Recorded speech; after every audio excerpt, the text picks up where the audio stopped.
Hello dear students. Previous video में हमने हमारी टेक्स्ट बुक का lesson 4 the wheat is cheapers 2 है ना, इसकी ग्लॉसरी के वर्ड्स देख लिए थे। ठीक है, एक्सरसाइज क्वेश्चन आंसर और read the following sentence and tick true और फॉल्स। ठीक है, आज हम देखेंगे इसका word power. Fill in the blanks using the words given below. Means आपको इन जो शब्द नीचे दिए गए हैं इनमें से शब्द चुन के पीछे आपको फिल इन द ब्लैंक्स करना है ना। ठीक है, ब्लैंक्स को फिल करना है। देखो इसमें क्या लिखा हुआ है, स्टोरी लिखी हुई है। ठीक है, तो आपको समझ समझ के वो सारे वर्ड भरने हैं। अगर आपको ग्लॉसरी के वर्ड याद होंगे तो आप ये अच्छे से फिल कर पाओगे। जैसे कि the farmer used to go to the market on blank horse. ठीक है, तो जो किसान है वो जाया करता था मार्केट। ठीक है, किस पर है ना, खालिस्तान घोड़े पर, मतलब उसके घोड़े पर। ठीक है, घोड़ा उसी का था तो हिज आ जाएगा फर्स्ट में। उसके बाद क्या है आगे, the horse had a fine blank on which he set.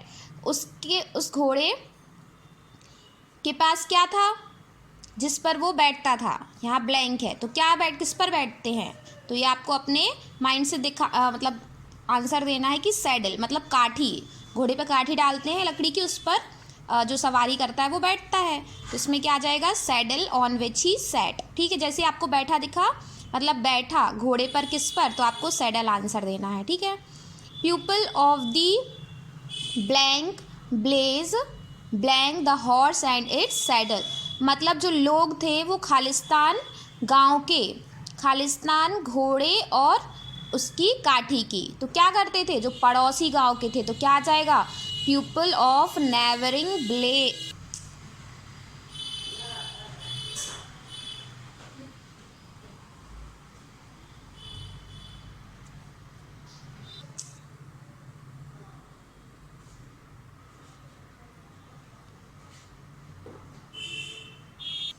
Once there was a storm and a lot of blank stuck into the bound।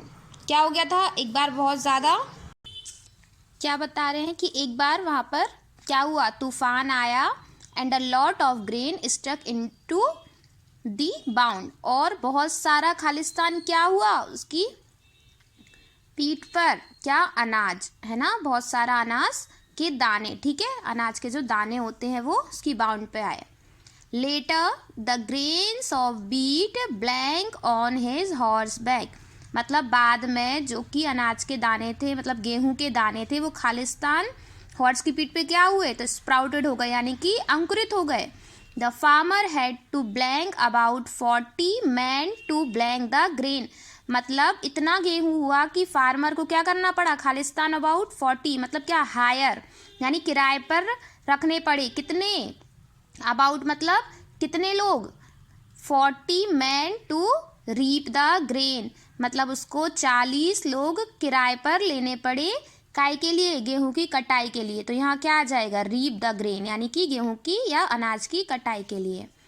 One day a man came to my father and blank him to give 75 kilos of wheat. फिर एक दिन एक आदमी आया मेरे father के पास और उसने क्या किया, 75 किलो गेहूं क्या किए, मांगे। तो मांगने को क्या बोलते हैं, बेग्ड। ठीक है, when my father saw the man blank gave him the wheat. तो क्या आ जाएगा इसमें, मतलब जब मेरे पिता ने उसको क्या देखा, स्टार्विंग यानी कि भूखे देखा, तो गेव हिम द व्हीट और उसको गेहूं दे दिया। आया समझ में। तो अगर आपने स्टोरी अच्छे से पढ़ी है, लेकिन इसके लिए बेटा आपको इसके मीन्स मालूम होने चाहिए जो आपको ये पीछे वर्ड्स दिए हैं। ये जो शब्द दिख रहे हैं, अगर आप इनके मीनिंग्स या ग्लॉसरी के वर्ड्स अच्छे से याद कर लोगे तो आपसे ये फिल करके बहुत इजीली बन जाएगा। ठीक है, चलिए अगला क्वेश्चन देखते हैं। Grammar in use, frame questions for the following underlined answers using what, how much and where. मतलब आपको यहाँ पे आंसर दिए हैं, आपको इन आंसर से क्वेश्चन बनाना है। अभी तक अपन क्या कर रहे थे कि क्वेश्चन दिया रहता था, आंसर लिखते थे। अब आपको ये क्वेश्चन बनाना भी सीखना है कि अगर कोई आंसर दिया है तो आप उसका क्वेश्चन कैसे फ्रेम करोगे, है ना। तो उनने बोला है कि जो अंडरलाइन करे हुए, यहाँ पे अगर करी हुई है उन्होंने कहीं अंडरलाइन, तो आपको उस पर ही क्वेश्चन बनाना है। ठीक है, how much, what and where, मतलब ये आपको शब्द कौन से यूज़ करने हैं क्वेश्चन बनाते टाइम, वॉट, हाउ मच और वेयर, मतलब क्या, कितने और कहाँ। ठीक है, जैसे देखो इन्होंने एक एग्जाम्पल दिया है, who had a fine horse, नहीं इसका आंसर ये है, the farmers father had a fine horse, मतलब किसान के पिता के पास एक अच्छा घोड़ा था। तो इसका प्रश्न हिंदी में क्या बनेगा कि किसके पास अच्छा घोड़ा था, तो किसको को क्या बोलते, who had a fine horse. ठीक है, इस टाइप से क्वेश्चन बनेगा। सेकंड देखो अपन को उन्होंने दिया है क्या, the farmer use to go on his horse to the market, मतलब जो किसान है वो जाया करता था मार्केट उसके घोड़े पर। तो हम क्या कह सकते हैं, कौन जाया करता था घोड़े पर, तो कौन को क्या बोलते हैं, हु बोलते हैं। तो इधर से द फार्मर की जगह क्या आ जाएगा, हु, बाकी एज इट इज क्वेश्चन रहेगा, who used to go on his horse to the market. ठीक है, ईजी है। फिर the farmer found that the horse had a sore on it's back, मतलब किसान ने पाया कि घोड़े की पीठ पर क्या है, एक घाव हो गया है। ठीक है, तो अपन क्या कर सकते हैं, घाव को बोल सकते हैं, तो अपन क्या करेंगे, what did the farmer found the horse back, मतलब किसान ने घोड़े की पीठ पर क्या पाया, तो आंसर हो जाएगा सोर, है ना। तो इस टाइप से इसका क्वेश्चन बनेगा, what did the farmer found on the horse is back.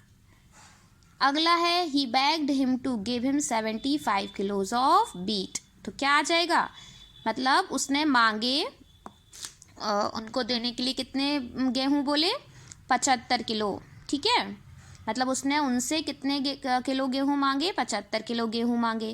तो इसका क्वेश्चन बन जाएगा किसने मांगे, तो who begged him to give him 75 kilos of wheat. ठीक है, तो किसने मांगे, तो ही।